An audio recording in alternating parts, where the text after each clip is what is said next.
I mean, you're talking about handing out genderbread material, which I understand, because if you're a therapist, you can't possibly like pour over all the literature and be an expert on everything.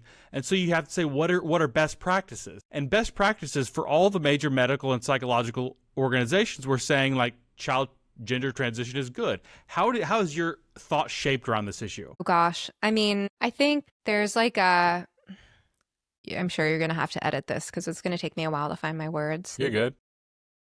I've lost a lot of respect for credentialism. Like I think as a therapist, you spend all this time in grad school and, then jumping through these hoops after grad school. There's this like real kind of like sense of like official credentialing bodies and, what you have to do to become a respected member of the community. And there's so much pseudoscience and there's so much BS. Like in my mind, everything I learned in my ethics class that you need to watch out for and everything I've, in every ethics training since then, like every violation that you can imagine, with a few exceptions, really pales in comparison to this whole gender affirmation thing. I mean, yeah, in grad school, we are warned up the wazoo, do not sleep with your patients. That is the number one way people lose their licenses, and for good reason. I would say like gender affirmations, like maybe worse than that. I'm not justifying or excusing that kind of boundary crossing, don't get me wrong,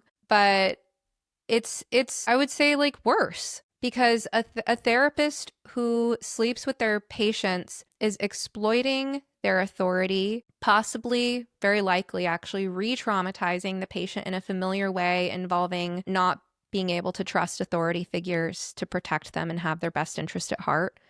Right? There's a lot of like re-traumatization that can occur when a therapist crosses that boundary with a patient and exploits the patient's vulnerability. But at least the patient walks away physically intact from that experience. And then the healing that needs to take place from there is psychological healing, right? Whereas the boundary violation that occurs when a therapist encourages a patient to attempt to so-called change their gender creates lifelong physical scars, in addition to all of those same elements of a therapist sleeping with their patient.